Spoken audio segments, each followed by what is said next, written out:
call that reflects any outlook for the future or which can be construed as a forward-looking statement must be viewed in conjunction with the uncertainties and the risks that they face. Post the call, should you have any further queries, please do not hesitate to get in touch with us.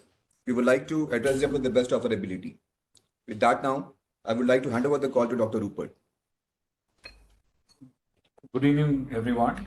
I warmly welcome you all to the Q3 FY24 earnings call conference of Narayana Hrudayalaya Limited. After a robust Q2, the third quarter of fiscal year delivered steady performance across our units. Consolidated revenue for the current quarter stood at 12,036 million, reflecting a growth of 6.7 year-on-year and minus 7.8% quarter-on-quarter. NHL generated consolidated EBITDA of 2,968 million in Q3 FY24 at a margin of 24.7% against 25% in Q2 FY24. The quarter-on-quarter growth was impacted on account of seasonal factors related to festivities in the current quarter.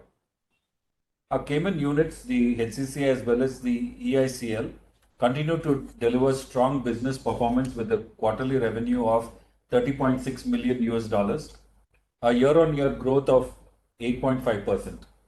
We are confident that our Caribbean business will continue to grow through strategic initiatives and investments. The balance sheet and liquidity profile at the group level remains strong with group cash and liquidity investments of over 10.39 billion INR against a gross borrowing of 10.14 billion, resulting in a net cash position of 0.25 billion INR as of 31st December 2023. Our net debt to equity ratio now stands at minus 0.01, giving us sufficient room to fund our expansion through a mix of borrowing and internal accruals. We have incurred capital outlay of close to 5 billion INR till the December quarter and on track to spend the balance amount in the remaining quarter of the fiscal year.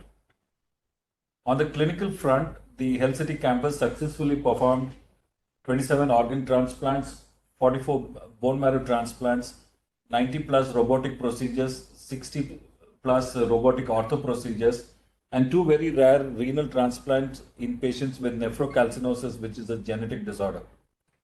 The Children's Hospital in Mumbai successfully treated a child with super refractory status epilepticus, that is convulsions continuously happening on this child, which had an expected disability of 80% or a mortality of 50%. The patient recovered through a combination of medical management and a procedure which resulted in a recovery without any disability. Our focus on digitization and business transformation continues to lead to significant benefits throughout the NH system. We have seen an 8% quarter-on-quarter increase in throughput and a 3.3% reduction in turnaround time across NH labs because of the initiatives taken in our Atma platform. Our doctor app called the Adi has helped save 2,500 surgeon hours annually with digital OT notes. Our new app for nurses called Nama has saved 83 nursing hours due to digital handover process in the first month at the HCCI campus. Its India launch will be in February. We've just launched that in the Health City campus. And in our other tech initiatives, our OPD paper reduction has reduced by 22% in this quarter, and there has been 75% EMR adoption in OPD across the group. Our recent venture, the Narayana Health Integrated Care, continues to perform well despite a seasonally weak quarter. Revenue for the quarter has crossed 53 million with more than 42,000 patient transactions. We will continue to grow this business and serve our customers with clear focus for improving their health outcomes. We continue to upgrade our clinical and non-clinical operations across the group, transform the patient service levels, increase our throughput, build more capacity, invest in more digital patient outreach channels, and improve our operational efficiency. We are reasonably on track on our ESG commitments and continue to focus on creating meaningful social impact in addition to pursuing our environmental goals and upholding the highest standards of governance. We are simultaneously pursuing organic and inorganic growth opportunities both in India and overseas that will derive synergies from our existing operations. maximize value for all our stakeholders while keeping a close watch on the return on capital. Thank you, and hand over to Nishant. Thank you, sir. I would request everyone to now use the raise hand feature to start posing their questions.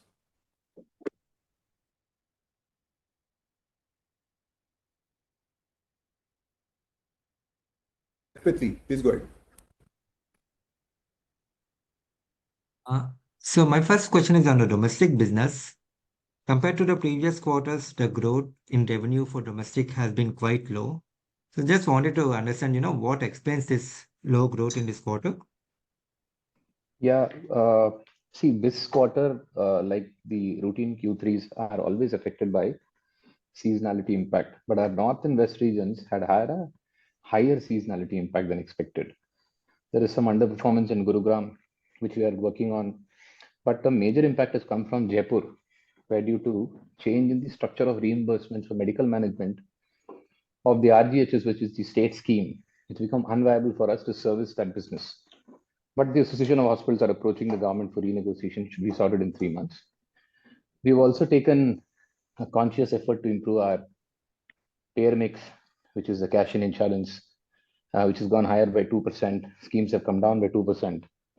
It will take some more time for this same capacity to get filled up by higher paying customers. The improvement will show over a period of time. But the positive thing is, this is reflecting in our improved margin profile despite a difficult quarter. Also, this payer mix rationalization is an effort to not carry large corpus of unpaid bills and to have a better handling of our cash flows as we get into this election year.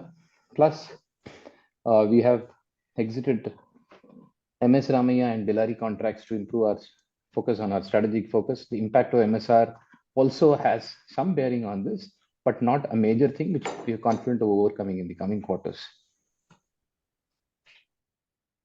And could you quantify the impact from the Jaipur hospital?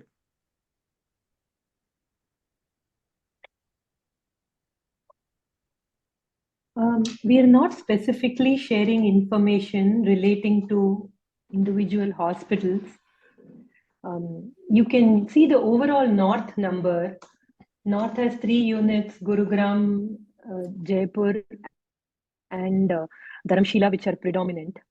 Now, if you see, Dharamshila has been reasonably okay in terms of performance. So the underperformance in North has largely come from Gurugram and from Jaipur. More from Jaipur, less from Gurugram. So that should give you a broad idea on the impact of the Jaipur unit. And just one question on the CAPEX. They give the timeline for the new hospital in Cayman, then also, the Greenfield and Brownfield projects in Bangalore and Calcutta. The CAPEX for the unit in Cayman is almost complete. By first half of next year, we will be able to commission the hospital. Bangalore and Kolkata units will take 2 to 3 years cycle. We have managed to acquire the land in Kolkata. We already have land in Bangalore. So we have now applied for permissions to build in Bangalore. So all of it put together, I think another 2 to 3 years, you will see a CAPEX build up on all of these units. We are also looking at additional capacity options in Bangalore and Kolkata and more growth options.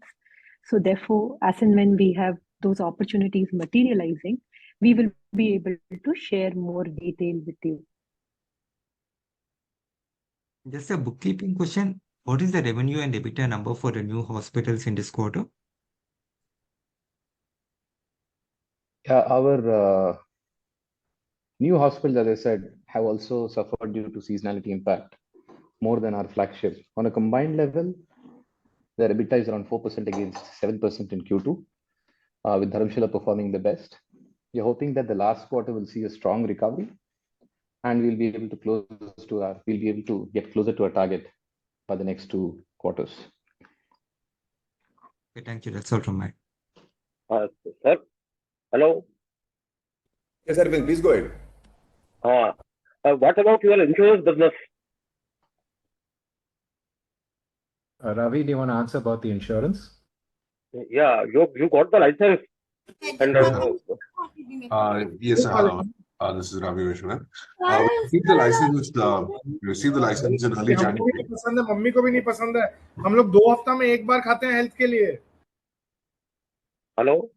I would request others just to be on mute, please. Yeah, we received our license in early January, and we are now in the process of putting together, finalizing the product, finalizing the technology, the regulatory policies, etc. And as soon as those are in place, we would go live. Okay, when you are going to start it? Matlab, tentatively, when you are going to start it? We expect to go live sometime next year. And as soon as these, as you would imagine, there are many things that need to be put in place. And as soon as we put in place, we'll go live sometime next year. Okay. Well, I mean to say, you are going to start pan India or at Bangalore only? We will initially start in Karnataka, in Mysore to start with. Yeah. And over time, as we build our experience and our knowledge, we will expand to other geographies. All the best for the new business. Thank you very much.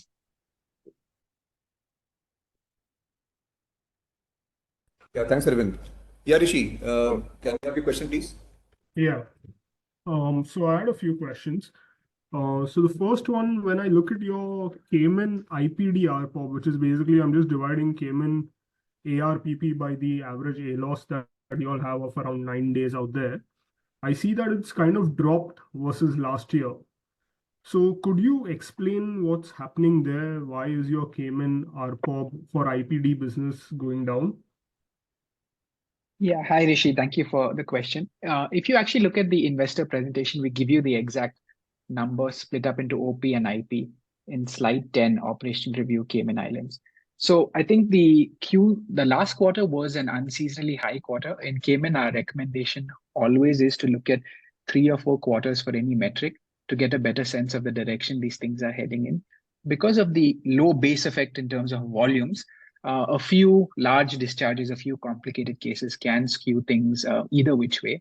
So we recommend looking at more of 3 or 4 quarters for any metric. And if you go by that, there isn't really any significant change if you think about it. Okay, so because basically what I'm looking at is Q1, Q2, Q3, right? So Q1, you all were better off versus Q1 FY23. Q2, Q3, you all have been, you all have seen a 10% decline. So is it purely seasonality and nothing structural change there? No, definitely nothing structural. In fact, even if you, a 10%, decline or increase for that matter in this metric really wouldn't concern us too much quarter on quarter. More or less, if you look at the last 8 quarters or so, that gives you a trend of a gradual uptick as and when we are taking on more complicated patients. And this is not, it's not something unusual for us to see these minor variations up and down. Right. And just a bookkeeping question on Cayman. What's the ALOS for this quarter? I think you all have forgotten to report it for Cayman. Well, no, that was a conscious, call. I think in Cayman we've decided that that's not a relevant metric to talk about. I mean, one gets a sense of the direction we're heading in because of the number of discharges, revenue per patient, OP and IP, as well as our total revenues and any other information that can be there. We have sufficient capacity in the hospital. That isn't a constraint for us to grow, especially with the new hospital being commissioned in a few months as well. So we felt that was not needed. But we're happy to answer any question you have for which you need that information. Yeah, so basically it was just to see how much bed utilization you all are at. Because despite your daycare procedures not being counted in that, the bed is not free if the IPD patient is staying there for 9 days. So just to get a hold of that understanding, that's why I was asking for a loss. Sure. Yeah, I can answer that. So I think we have moved more towards daycare-oriented procedures, especially with an acquisition we did recently, and a certain change in the approach of the way we're performing certain procedures. So we've not had any constraint on bed. There will always be busy times and certain busy days or weeks with certain things like ICU capacity, etc. But at no point in time are we foregoing treating any patients because of IP patient, the availability of inpatient beds. At the same time, we're happy with the utilization. We're heading in a good direction, and it's a good build up towards commissioning the new hospital in a few months. So we're pretty comfortable with the availability of capacity. Got it. Got it. On the India business, right? This year, what I'm seeing is that your discharges have come down to single-digit growth.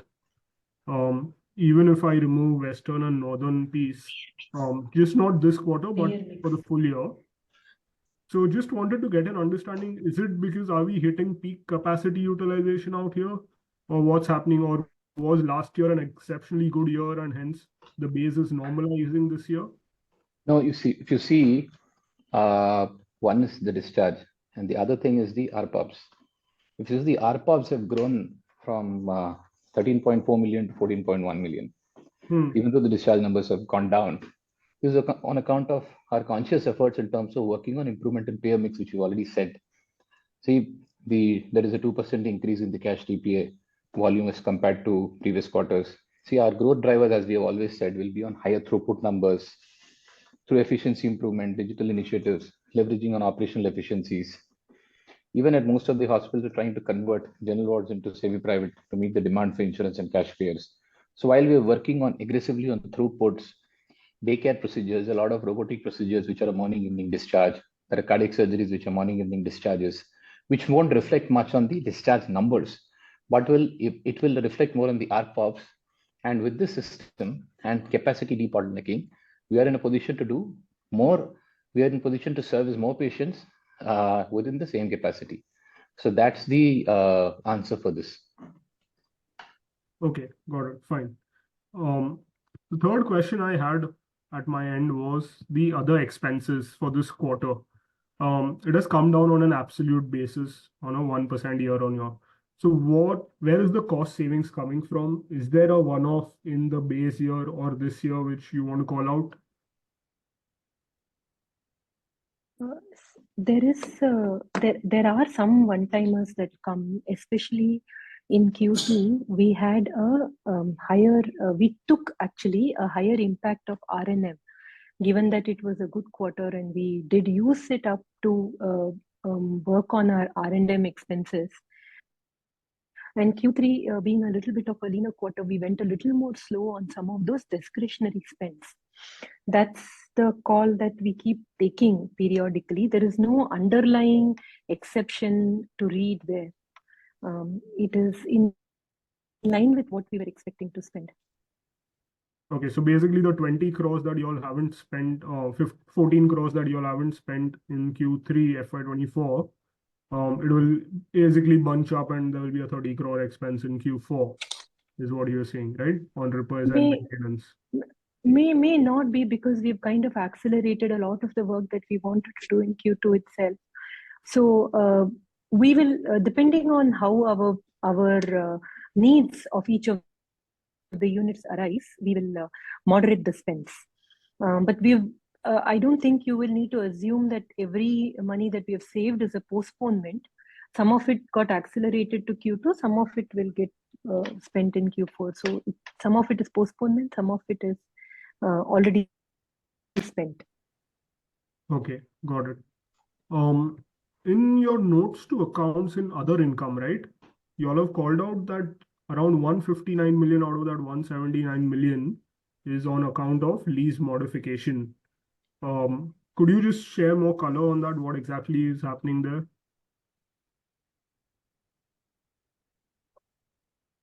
So we have certain lease arrangements which we have with our third-party partners, and sometimes we do periodically renegotiate these lease arrangements depending on either party requirements, convenience, etc.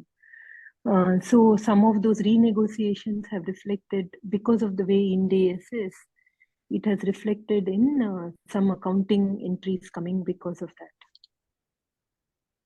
So these rental renegotiations have happened on land, building rentals, or it's on equipment rentals? Where is it coming from? Like which hospitals, how is it happening?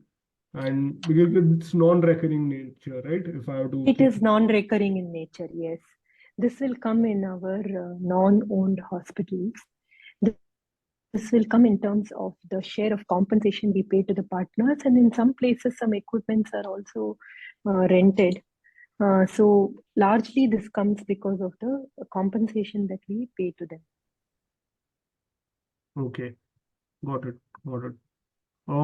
My final question that I wanted to understand is that your manpower costs, right, year on year have been increasing at a high double-digit growth. Now, in a situation where ARPOBs are growing, yes, you can offset these.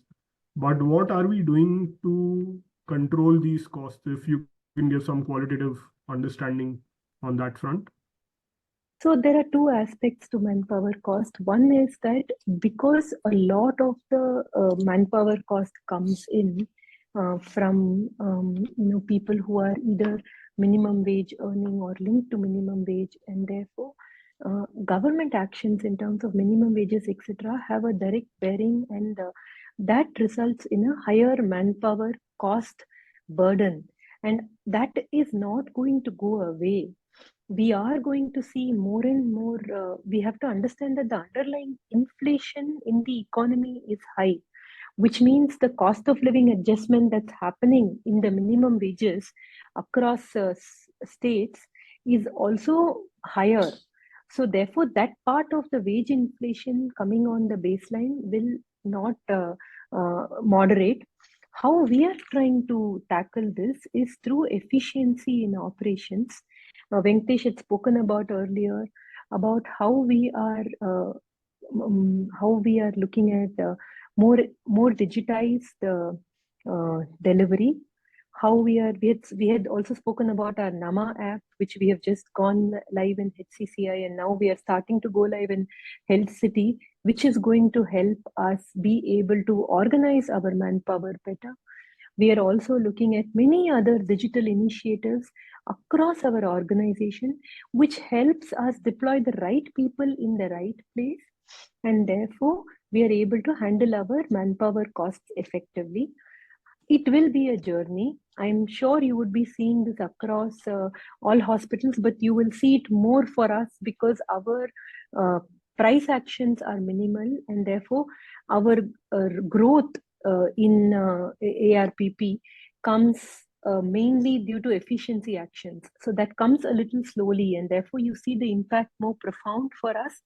But this is the reality of the situation. We have to work this through, and we will be able to get to we'll be able to improve this over a period of time. Okay. And what has been this wage inflation across, say, the last 10 years on average? How much wage inflation do you all see on the employee, the non-doctor employee manpower cost, and the doctor and nurses manpower cost? If you can. In for the current year FY24, we have seen anywhere between 10 to 12% wage inflation. We are expecting a similar number in FY25 also. Okay, and historically, it's also been double-digit inflation for you guys on this front? During COVID time, I think the inflation rates were fairly moderated. After COVID, this has got picked up quite a bit, but it's peaking now in the last year and going into the next year. But these won't get revised downwards even if inflation comes down, right? So I'm just trying to understand, like the business model is exposed to this. So I was just getting a feel of how this line item will move for you also.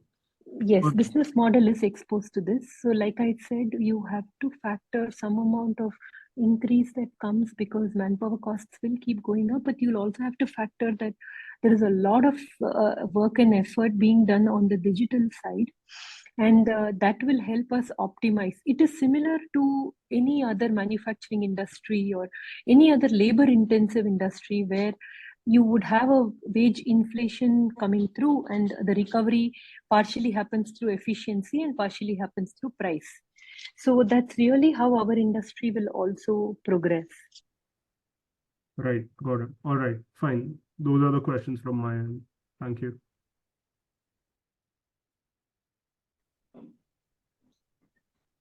Thanks, Rishi, for the questions. Can we have the next set of questions, please?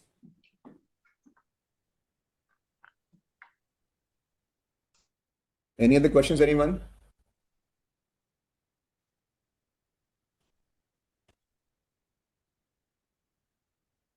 Yes, Gagan, please go ahead.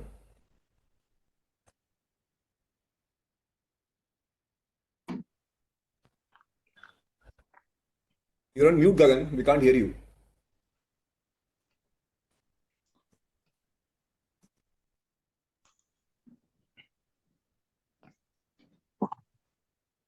Yeah, can you hear me now? Yeah, we can hear you now. Yeah, so sorry if the question is repetitive. I got disconnected from the call. What was the reason for the India revenue being, growth being relatively muted this quarter, specifically North and West? But overall also, I think it was a bit muted in volume terms. Yeah, it was. As we said, this quarter always has a seasonality impact as compared to other quarters. But again, repeat, North and West regions had a higher impact than before.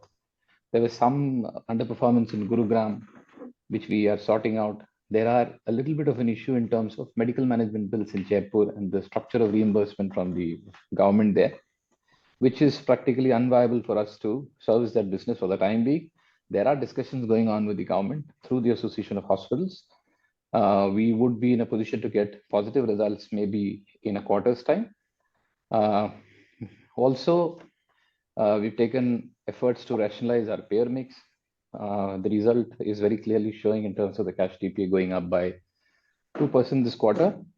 But of course, it would take some time for these capacity to be filled in by the paying customers. The improvement will show over a period of time. That is the reason why there is a little bit of there is a bigger dip in top line as compared to the quarter 2.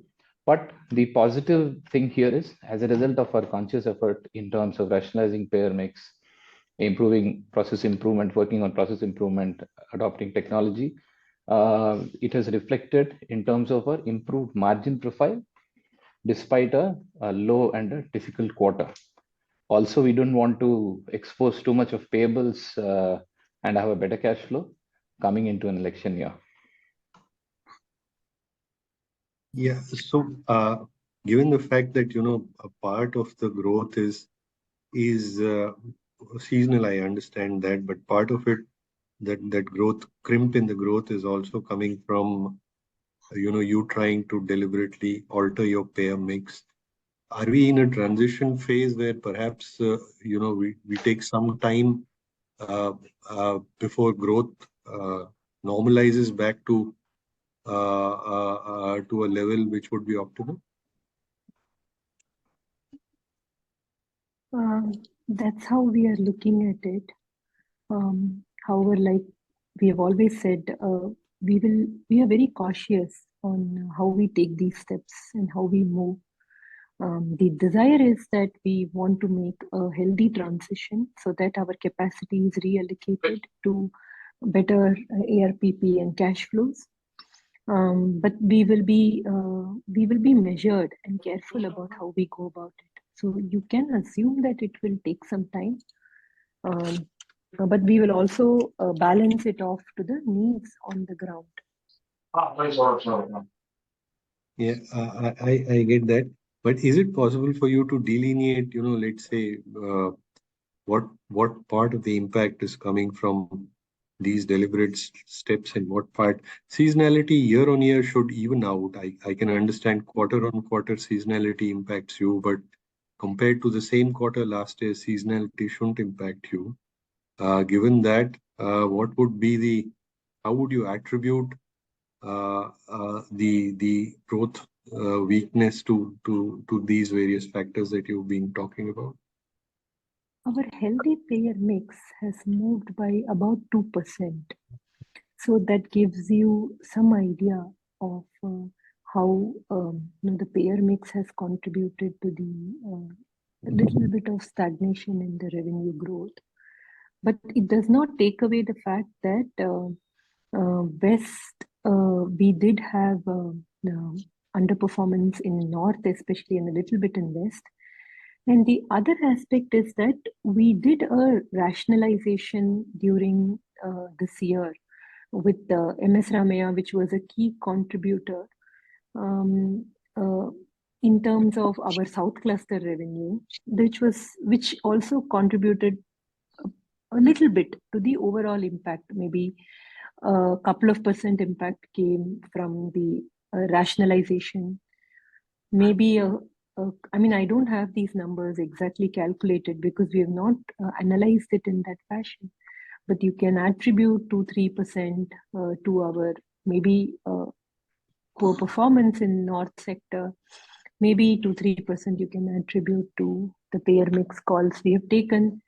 So it's some of you can assume that kind of mix in terms of our performance. Right. So you see, these changes won't play out as a one-off effort, and then you say it's just a one-off effort, and then you are completed with the exercise. It's actually a constant effort to apply methodical changes to the way our hospitals operate. It will keep showing up improved earnings, improved volumes, higher average revenue per patient year after year. You'll not see immediate results, but it will be over a period of time. You're saying that the trade-off is that you want better average RPOB perhaps, or average revenue per patient, better gross margins, and therefore these steps will, while they might impact the top line for some time, they'll result in better margins. Is that how we should think about it? Yeah, one is definitely there's an aspiration for better margins, but right now we are more focusing on better cash flows, and we don't want to deal with significant cash flow uncertainty at this stage. So a lot of the moderation is also happening from that perspective. So how does that impact your cash flow, working capital, so to speak, receivables, so to speak? Because these are aimed at better receivables, I presume. Yes, that will reflect in our June quarter and September quarter receivables, because the payment cycle for many of these schemes is 6 months to 9 months. So at the moment, we, like every other hospital, in the December quarter, collections are normally very poor from government customers because they have budget freezes.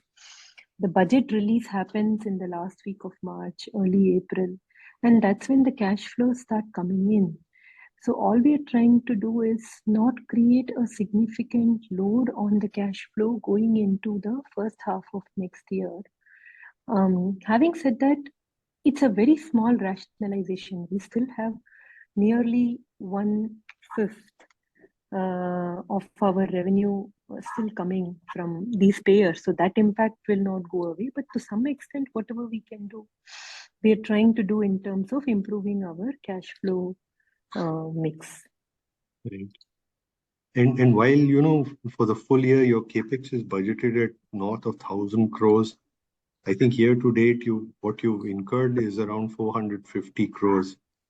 Is it going to be a case where some amount of that CapEx, the actual cash outflows, get incurred in the next financial year, or are you going to be?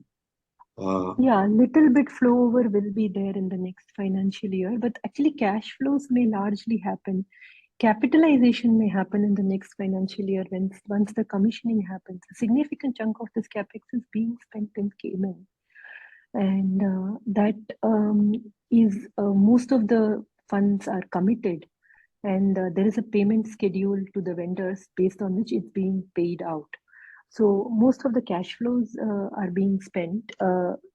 I think you may have a 1 quarter flow over maybe to some extent because of the timing of the payable days. Also, since we are in the last quarter, and a lot of these capexes are also attributable to the greenfield expansions like acquisition of land in Calcutta, plans for greenfield in Bangalore. So we are pretty confident of spending major part of the capex by the end of this March.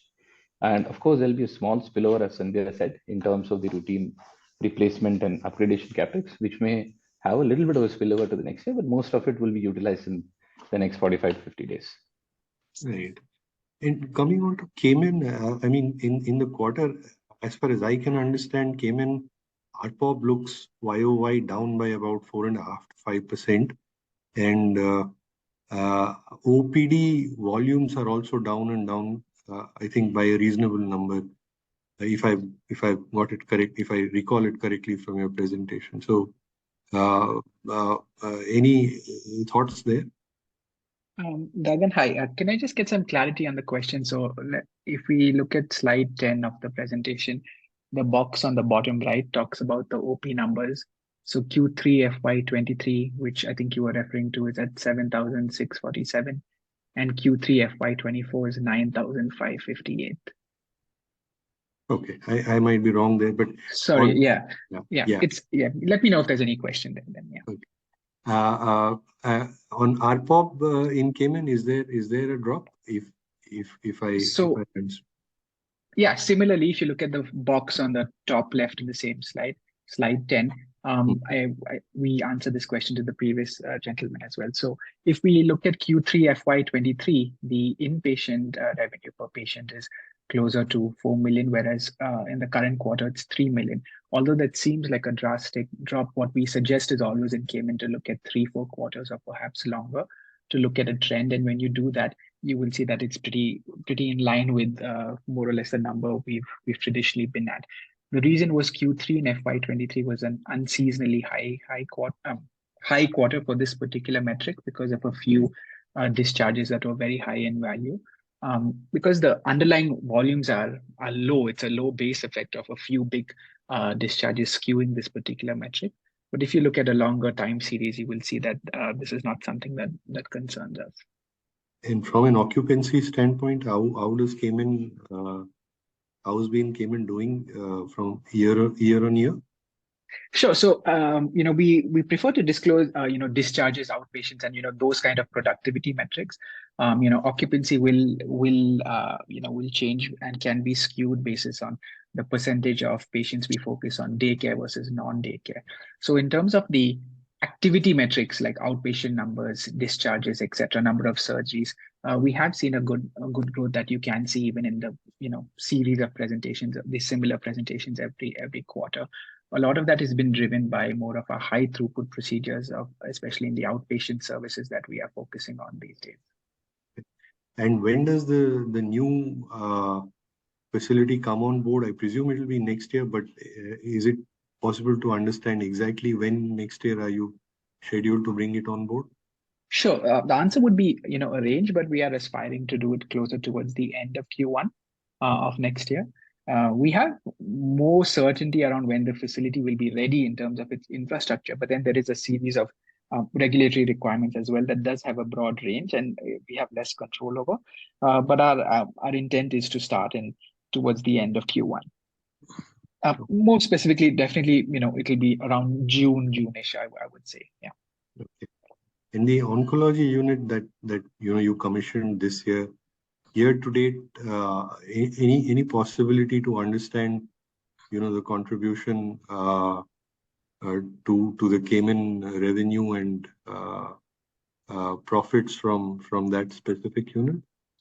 Sure. So, nothing that I can share in specifics, but more qualitatively, the unit is doing very, very well, better than what we expected. We're pleasantly surprised with it. Radiotherapy in any geography, whether India, Cayman, or wherever, is always going to be a high margin service from a P&L perspective because our operating costs are quite low in radiotherapy. And that oncology facility as of now is only radiotherapy. So in that sense, it's definitely margin accretive. And we are happy with the volumes and revenue we're seeing so far. Final one from my side on on the India piece, as we head into the next year, is there a reasonable case for an early double-digit sort of growth? I mean, would you be in any way constrained to achieve that? I'm not talking from a demand perspective, more from one, your ability to service that kind of demand, and two, from the fact that you are looking to do something about changing payer mix. So, is that a reasonable possibility given these constraints, or are we looking at a different sort of aspiration there? I'll answer this one. Yeah, Vinny, go ahead. Nothing constrains us other than our ability to not disclose what next year's numbers are going to look like. Yeah, Sandhya, go ahead. Yeah, thanks, Vinny. So it's there are few aspects we have to keep in mind. One, of course, like you rightly highlighted, there is a payer mix work which is ongoing, and we will take it, as the year progresses. It's an election year, so we are taking some actions towards that, but we may take some different actions after we get more confidence on cash flows. So that's one aspect. The other aspect is that we are working continuously on our throughput, and that's been our journey. If you see, for the past several years, we've not added a single bed. In fact, we've rationalized beds, we have repurposed beds, we have converted some of our general ward capacity into ICU private ward capacity. So we've been rationalizing our business and improving our throughput on an ongoing basis. So that should help us service the demand as well. Having said that, we can't make any forward-looking statements on where we are headed. Our journey is a little more long-term journey, because we are not taking very immediate occupancy, immediate bed addition decisions. We are not doing any significant acquisitions. We are buying land and building. So which means our next point of inflection will come when all the capacities go online. And until then, we have to keep doing more of what we've been doing for the past several years to be able to deliver results. So I don't know if I answer your question, but I think that's really how we're looking at it. See, we've seen the pickup happening to some extent after the Q3, but it is a task cut out for us, and we are pretty confident, along with our efficiency drive, as Sandhya mentioned, we would also be able to build up on our volumes.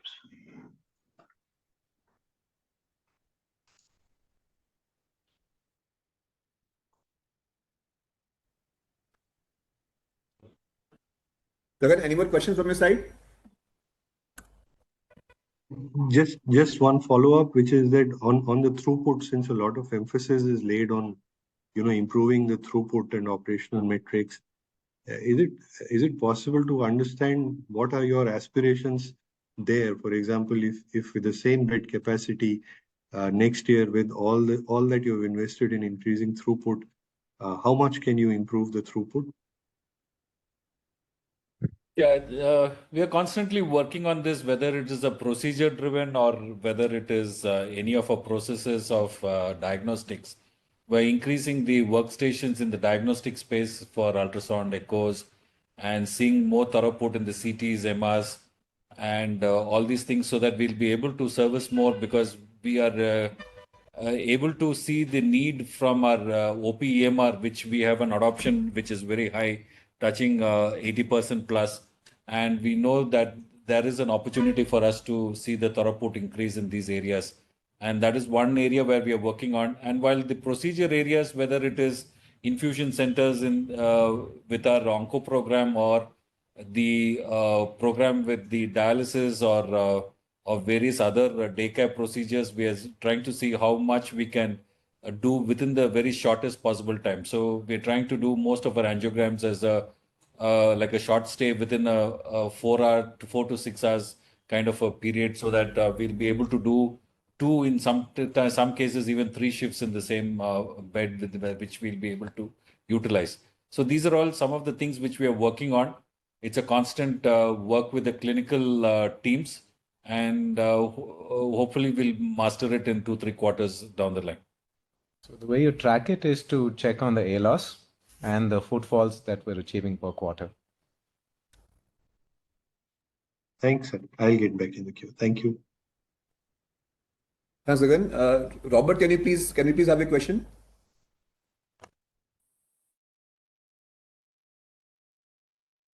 Hello.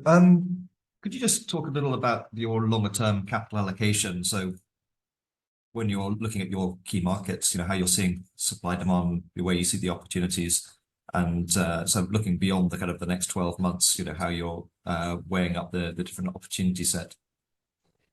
So I'll answer this one. Our key priorities are winning greater market share in Bangalore and Calcutta. So for the next decade at least, the bulk of our investment will focus on these 2 geographies. The remaining will just be strengthening the existing hospital set that we currently have. So that means adding more beds or adding adjacent capacity to the existing network. So most of this will be in some combination of brownfield and greenfield investment in hospitals, clinics, pharmacies in the network of cities that we're currently operating on. And this will be the case for the next easily 10 years. Thanks. And just with that in mind, so when you're assessing the kind of supply side of the equation, what are you seeing in terms of your peers' actions and so on? And do you think that gives you a kind of a clear enough runway in that regard? It sounds like you do. Sorry, by peer action, do you mean, could you just clarify that? In terms of general hospital and clinic supply across those markets. So if you look, I presume you can see what your peers are up to a reasonable degree. Yes. It's fair to say that most of the mature cities in India have an adequate supply of hospital beds, but they are short of very high quality beds. And so there is a shift in the preference for patients to move from the very large unorganized sector, which constitutes essentially 90% of all the private bed capacity in the country. And for them moving away from unorganized hospitals and unlicensed nursing homes to larger, more accredited hospitals. So in that sense, while there is a crowding effect of most large corporate healthcare groups being focused in the large cities, it does not represent the true demand that exists among the patients in those cities. And the demographics are in our favor with rising incomes, rising old age. We do believe that the opportunity set is tremendous. And do you mind if I just ask one follow-on on that, just in terms of how you're anticipating, for example, the insured mix versus out-of-pocket, etc., how you're expecting that to evolve over the next 5 years? For us or for the sector? Well, for you in particular. Sure. As of now, it's about 20 to 22% that it hovers between that range for organized payers. Whereas for our peer group, it's sometimes close to 40 to 50%. So our aspiration is to reach those numbers. I'm not sure that we could achieve it in 5 years. It may take us a bit longer just because of our patient mix and our legacy of being a provider of very low cost subsidized services to large numbers of people. But the aspiration is to get to what the peer group is able to achieve. That's great. Thank you very much. Thank you. Thanks, Robert. Abhishek, please go ahead.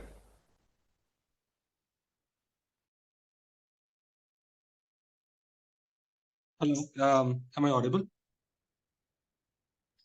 Yeah, we can hear you.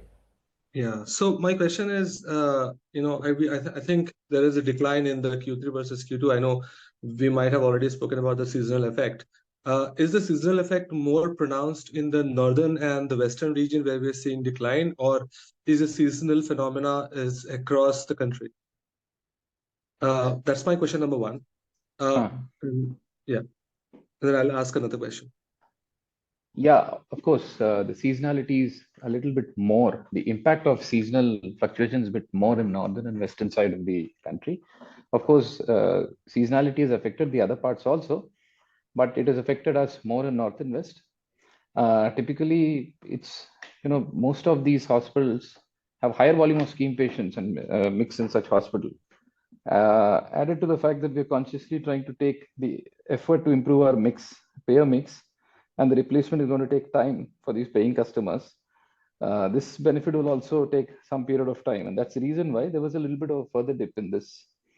But if you look at the way in which these units in these regions are performing, Dharamshila generally generates reasonably double-digit margins quarter on quarter. Gurugram also, except few aberrations, this quarter is always in a single-digit margin, and it's also shown good improvement. And Mumbai also is expected to be positive in the late Q4, and then maintain stable margins from then on. So though there has been a bigger fluctuation because of this reason, but I guess they are giving meaningful contribution to the overall scheme of things and should be able to maintain this. Sure.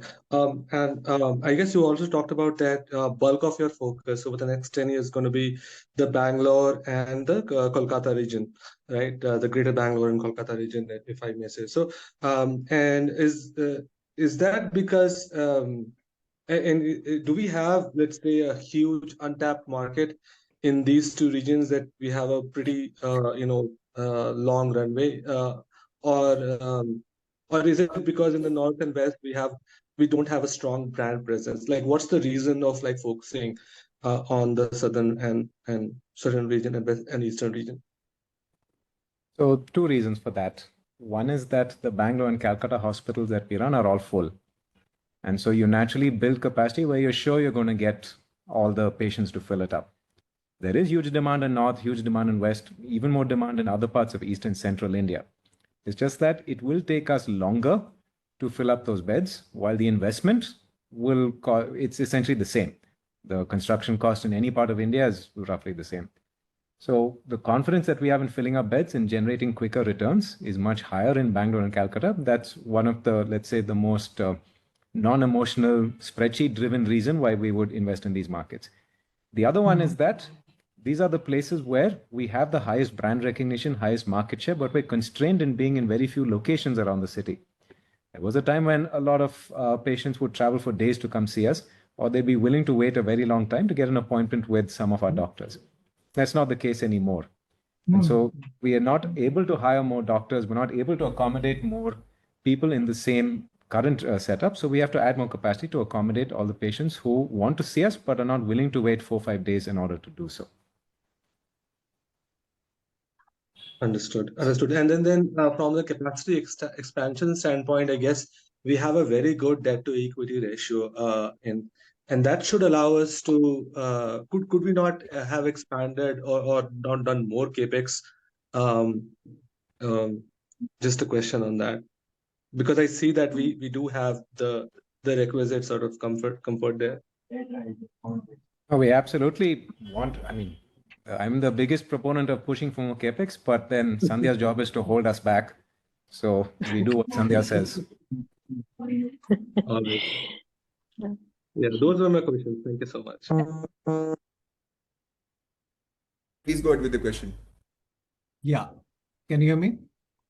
Yes, we can hear you. Yeah, just quickly, in terms of going forward, what are the areas of business like your oncology and the heart part? Which other areas are you seeing expanding into, or would you like to focus on only these two major ones? I mean, bulk of your business. Yeah, so though these constitute a major portion of our clinical work, orthopedic spine, neurosciences is one area where we are constantly looking at opportunities for growth. And that is also a more or less a community-based growth, because it usually patients, because of mobility reasons, will come from a 50-kilometer radius for all these kinds of work. While GI sciences and acute care, which constitute emergency care and the critical care, forms a major portion of our work. So these are the areas where we are constantly looking at growth on these. Yeah, my second question was, when you you had mentioned that you would like to be a lowest cost, but comparatively lower cost service providers, you would want to match that with some specialty kind of procedures which would gain you more revenue with less time spent at the hospital. So is there any kind of trade-off between these two? Because I understand your service culture does prompt you to go for more value-added services. Yeah, if you look at it, neurosciences is got a combination of more of OPD practice, and most of the procedures now are becoming minimal access and endoscopic and different kind of procedures. It's not necessary when you say that all those days of neurosurgery being very large, ghastly surgeries are no longer there. A lot of things work on an interventional neurology platforms and things like that, which has got a very minimal stay. So we do look into all these aspects, but when we give a service, you can't give a patchy service, kind of a service, because patients come for a variety of and a spectrum of requirements across a specialty, and we need to be there, and we have the ability and have the clinical, bandwidth to service them. But these are not something that will be large volumes, but will give a lift to the department so that even the routine work comes in large numbers for us. So whether it is GI sciences or neurosciences, it's all the same. These are all very short stay, minimal access work that keeps happening. We will focus on that. Critical care is a very crucial element, because if you are going to look at emergency care and acute care, critical care becomes a crucial element, and it's not necessary that with all these advances in sciences that they will spend. There is a portion, maybe 12% of the 20% of the patients will spend time, but a lot of them recover very quickly nowadays. And one last question: is there any geriatric care planned given the demographics moving? We do have in our flagships people who specialize in geriatrics, so that they don't land up with 5-6 cross consultations across multiple departments, but they will take into account specialists as and when required. But by nature of the way the spectrum of work happens, geriatrics is reasonable volumes that we deal with in all our centers. Thank you very much. Yeah. Any more questions? Rishi, you have any questions? Abhishek, any more questions? You've raised your hands. Yeah, so I'll just go ahead with my question. So, Viren, you just mentioned that the demand scenario has changed over the last few years for you guys, where earlier patients used to come from far off, they used to wait for days or weeks for your doctor's appointments. Now that's not the case anymore, and doctor talent retention is becoming tougher. So could you give more of an understanding here what's happening? Because from what I understand, your value proposition is very high. So a patient who can't afford, does he have more options now, and that too closer to his city, or what's happening here? If you could just give an understanding. You're in a big city, the options for most normal kinds of surgery, so gallbladder, cesarean section, any sort of compound fracture, those are almost universally available within walking distance of your house if you're in a big Indian city, meaning the top 10 cities of India. But that's not necessarily the area that most corporate hospitals play in. For them, it is about being there for the heart surgery, cancer surgery, very advanced procedures. But it doesn't mean that those procedures don't happen. They absolutely do happen in large numbers, but then that tends to be driven by convenience. So a lot of the investments we're making in increasing our footprint, in looking at these greenfield expansions, is to be able to cater to a large segment of diseases. We're building also a large number of clinics, which we historically never did, so that the first point of entry for whether it is even a cough or a cold has to be within our network. So since we build an integrated plan around that, then they see there is a lot more value in sticking to one network provider for all your issues. And we'll have all information, we'll be able to treat you much better, and we'll have a much better idea of the longitudinal care, that the longitudinal view of what happened to you over your life. So terms of, the demand, yes, it is currently being fulfilled in quite a large range of hospitals of different kinds of quality standards. The preference always is that people get it done at more accredited places, and we want to be able to cater to that. All right. So basically, you're going closer to the customer, but how does this play out in terms of ROC? Is it dilutive for you guys or accretive? Short term, very dilutive. But the thing is, I can't, no patient came here and asked for my ROC, and I can't pay the doctor's salaries in ROC. So it is, yes, it is something that has been definitely a point of concern for us, which is why we don't do very large acquisitions and we take things in a much more moderated way. But it isn't the only determinant for how we decide to spend our money. In a perfect world, we would just stick with the network we have and just keep on flogging it till the day the building falls down. But that means that you're foregoing a lot of long-term opportunities, which we don't want to either.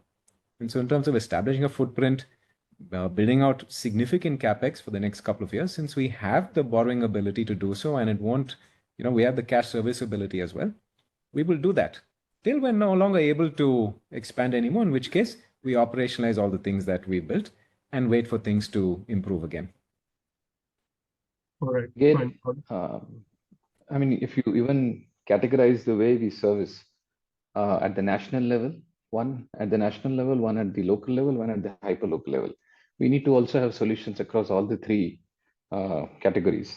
So when it comes to quaternary care, which we have in these flagships, we look at catering to national level, even at international level.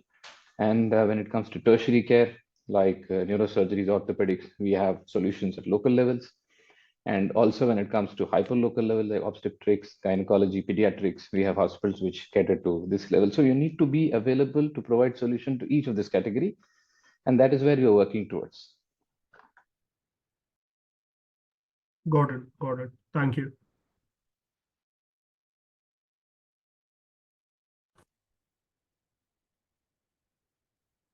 We have a lot of questions on which have been typed because there were some issues with the speaker with the participants. So I think we should take them now. There are questions from Utkarsh and Riddhi basically on the capex spending for this. Yeah, basically on the capex spending for this year and next year. So I'll take that question and maybe Sandhya can probably add. See, for capex for FY24, we had a projection of around 1,100 crores, and we've already spent close to 500 crores. And we have the POs also lined up. Added to that, we have this Rajarhat expansion for Calcutta, where we have capex of roughly 180 crores lined up for this quarter. And we also are in the advanced stages of procuring a land in Bangalore. So if we add it up all, I think we should be there at around 1,000 crores and slightly above for FY24. For FY25, we don't have a finalized plan. But given that we'll be growing by adding hospitals and clinics at a lot of places, especially our flagships, we can take a rough estimate of around 1,200 crores even for FY25. And as Viren has already mentioned very clearly, that we'll be expanding mostly in our flagships, which is Bangalore and Calcutta in India. So a lot of our capex, especially for the brownfield and greenfield, will be towards these two cities, bulk of it, and Raipur as well. For Cayman, as Anish also mentioned, we'll be done with this new hospital construction by, say, first quarter of FY25.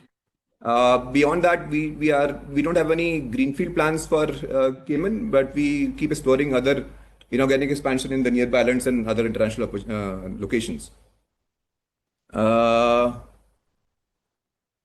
Anything else? Yeah. Maybe, yeah. So I will take the rest of the questions. Yeah, sure, Sandhya. Yeah, thanks, Nishant. So the question on payer mix, like we said, we do want to optimize payer mix in the long term, but what we're doing right now is rationalizing for cash flow, and as well as trying to see if we are having the ability to correct the payer mix. We don't want to guide a target on this because there is a segment we want to serve as well, but we want to find the right balance. So we are not guiding on the payer mix. In terms of our patients' response to our services, I think one measure we could look at is, say, Google reviews. We have, on an average, the industry top tier players would be at an average of about 4.6 kind of number. Ours in most of our hospitals, flagship and large hospitals is about 4.8, and across a large number of review counts. So we are believing that whatever actions we are taking in terms of improving the patient service outcomes, it is being appreciated by our patients, but it's a constant journey and we'll have to keep working on it. In terms of comparing our procedure cost versus our peers, I think a good way to compare this, rather than we trying to put out some number out there, a good way is for you to be able to derive this. The costs are almost exactly the same for every player.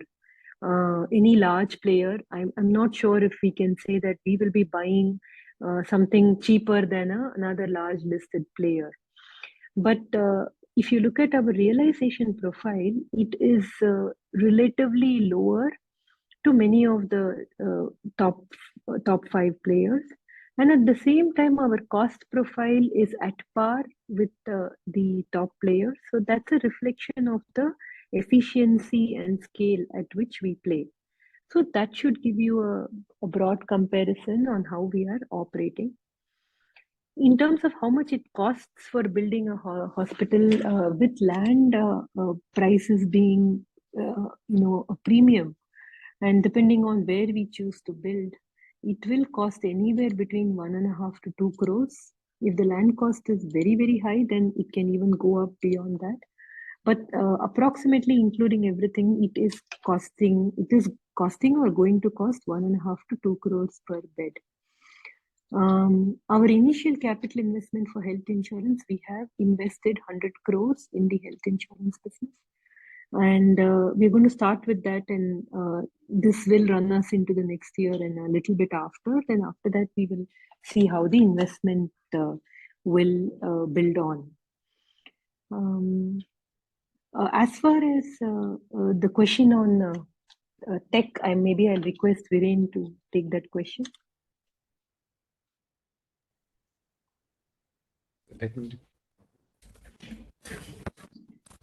The question, Viren, is that you've developed a lot of tech internally. Yes. Yeah. We do have a patient-facing app called NH Care. We're in the process of rebranding it. Essentially, we want this to be the one-stop shop for accessing all of your hospital-based services. Its capabilities currently include being able to book appointments, pay for the any test that you order, see the results of your test, get any bio of all the doctors that we have, and be able to check on the status of any of your people, loved ones who are already into the hospital. The roadmap for this is eventually to roll this into our NH integrated care plan, which would then allow you to buy a care plan, be able to coordinate with your care coordinator on the app so that they will remind you about any upcoming, whether it's a checkup or appointments or any tests or medicines you want to order. That can be done on the app as well. And you can use it to keep track of, ultimately, when the insurance rolls out, be able to keep track of your insurance, the sum insured, and all those sorts of things. So the patient-facing app is still, it's got a lot of good reviews. It's still worked out, but like all things, a lot of work still needs to be done.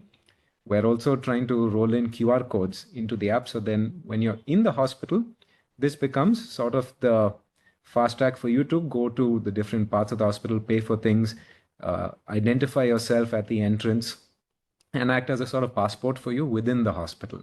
That also is a work in progress. You have a medical research wing. We do have a medical research wing. I'll ask Dr. Rupert to talk about it. We got a fairly robust medical research wing headed by a very good clinician who was a cardiac surgeon, but he has worked in the Bristol University and he's got a major interest in research. He works as our chief scientific officer. And recently, one of the professors from Vellore, having major interest in immunology and research, has joined us. So they form part of the leadership team and working on interdisciplinary research.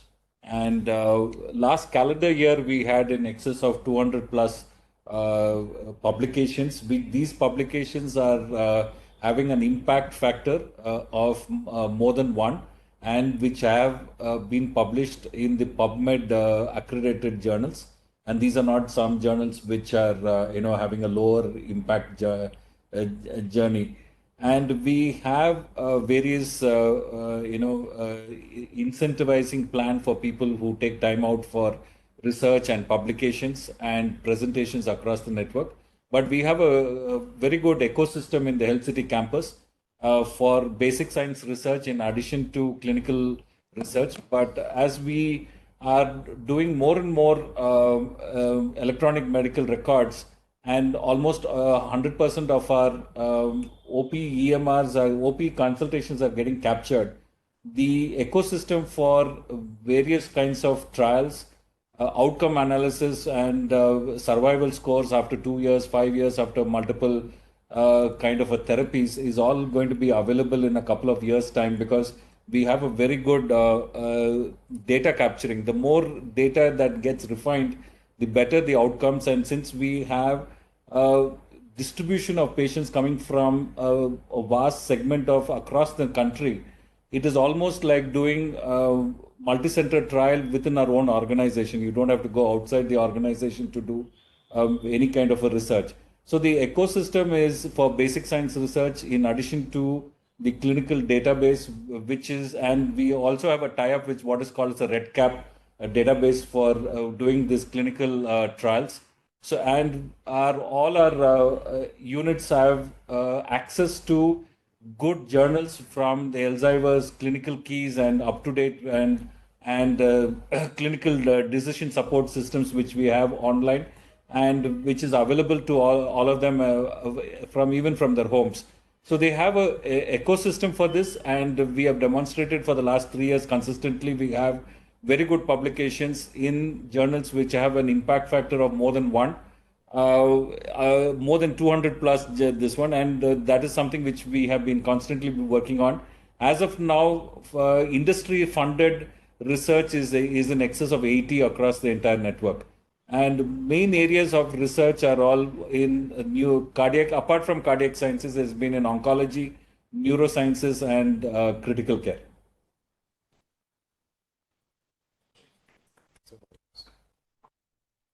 Yeah, so I think we have been able to answer all the questions, even the typed ones now. If anything is pending from the typed questions, can the participant again request?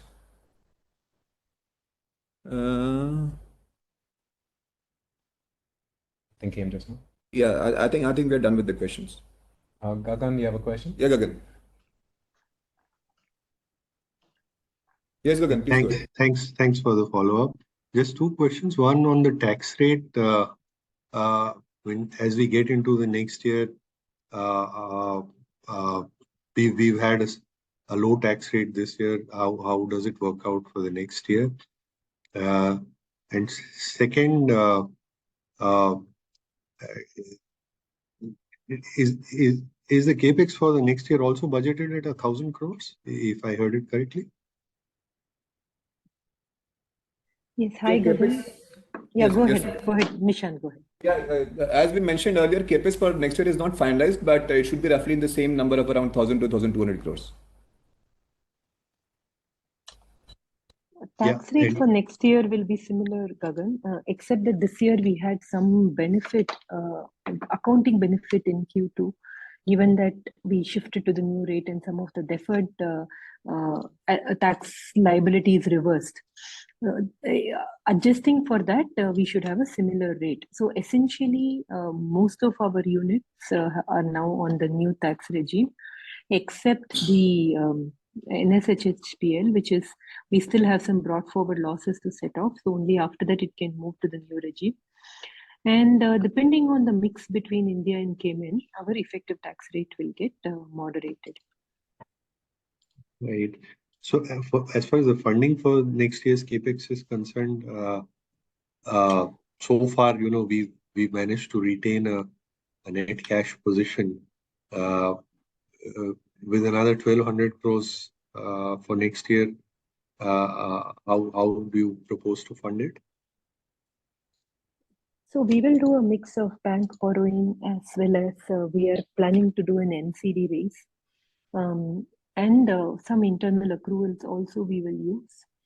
We don't expect to be in this very low debt EBITDA at least for the next 2 to 3 years, because we have stepped up the pedal on our capex.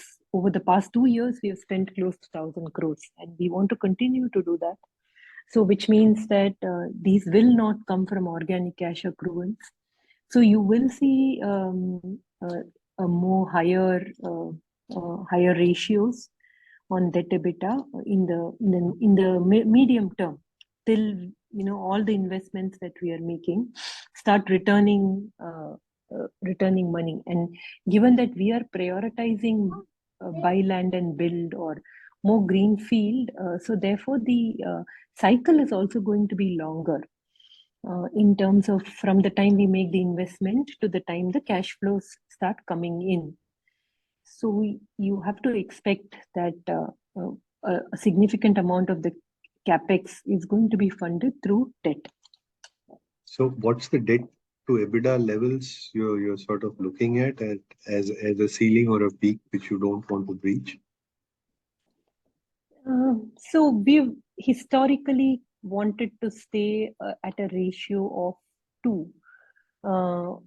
But then we also are aware that if there are meaningful opportunities which we have to go after, and if there is in the short term we need to breach the ratio, we may not go after the opportunity because of the ratio. So we will be balanced about it. But if we have to breach it in the short term, we may take those calls depending on what opportunities come our way. Okay. Any further idea you can give us to where exactly is that 1,200 crore being targeted? You've given the split for this and last year's 1,000 crore each. Any further details that can be offered on next year's 1,200? Take the question because I didn't have proper connectivity. So what I was asking is the composition of that capex for this year and for the last year. You've given a breakdown of the capex in Cayman, India, and what exactly are you sort of doing with it? Is it possible to understand for next year the 1,200 crores of capex that you proposed? Where exactly are you putting it? Sure. While we are still working the details, maybe I'll request Nishant to take this question. Yeah, sure, Sandhya. See, Gagan, we have this normal capex of biomedical civil for all the hospitals, which is around, say, 400 crores to 425 crores, 450 crores. So we can take a 10% jump on that, so around 450 crores for that general capex.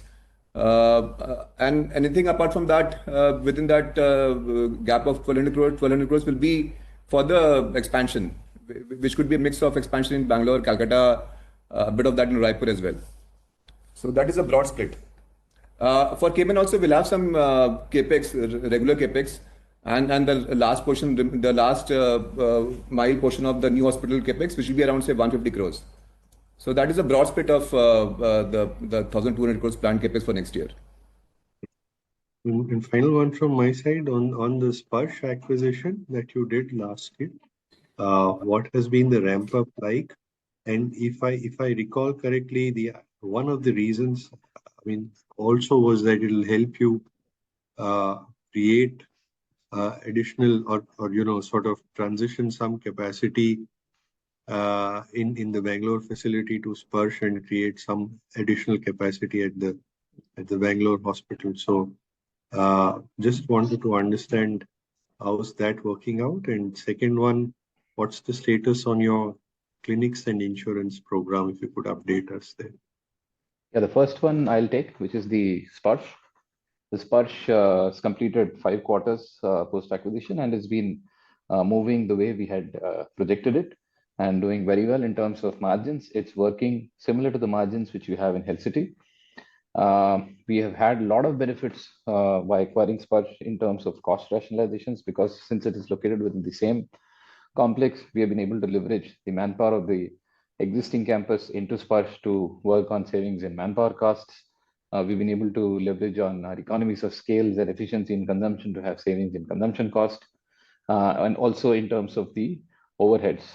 And as a part of capacity debottlenecking, Sparsh has also helped us create additional capacity in our main centers as an add-on to the already executed program on improving operational efficiencies, throughputs and all. And that has actually basically added more virtual beds because of since the inception of Sparsh over the last 5 quarters. So this quarter of Sparsh has also been as per plan and as per the budget. The second one, yeah. The second question was on integrated care and insurance. So those are still early days. We continue to focus right now on kind of a beta or a pilot in Bangalore.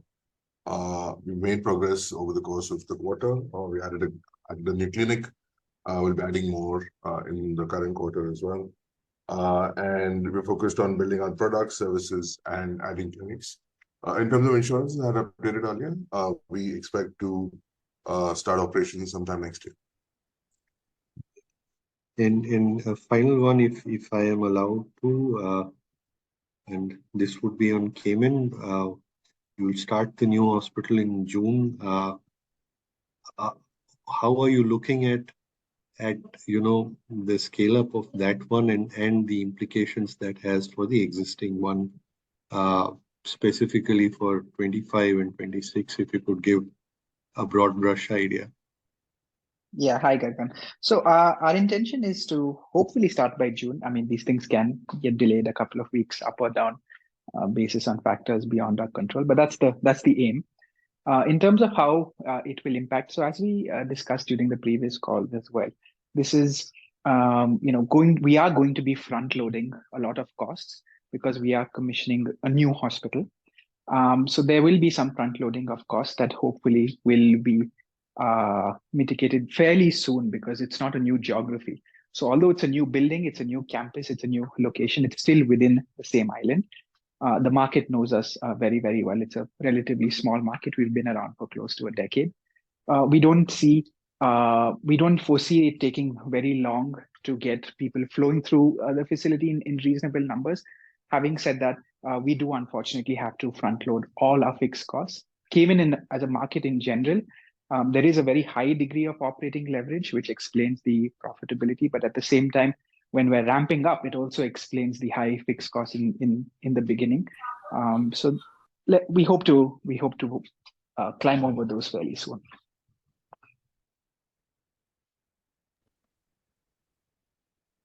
Yeah, I think we have one last question. After that, this call automatically terminates. Rishabh? Yeah. This is building on the previous response. You mentioned around 400 to 450 odd crores of routine capex that NH has. So is this only for India business, or this includes the Cayman business as well? This is largely towards the Cayman business for India business. Sorry, Cayman business, we don't have too much of general running expenses. Most of the capex for Cayman is towards the new hospital construction. So when we say 400 crores, majority of that is towards India businesses. And this is work that's already in progress across the different hospitals as part of their overall transformation and activities. Okay, understood. And one last question. What would be the overall impact of India's adjustment that we do for rent in India business as well as Cayman business? I think that is disclosed as part of our investor deck. I think we do give a footnote of India's adjustments. So 18 crores is, I think, is what overall impact. Is there some way to bifurcate it into India? What would be the India aspect of it? You can assume all of it for India. Actually, there is nothing material from India's point of view in Cayman. Okay, understood. Yeah, thanks. So I think with this, we would like to conclude our session. Thanks everyone for your active participation as always. Please do feel free to reach out to us for any further questions if you may have. Thank you. Thank you.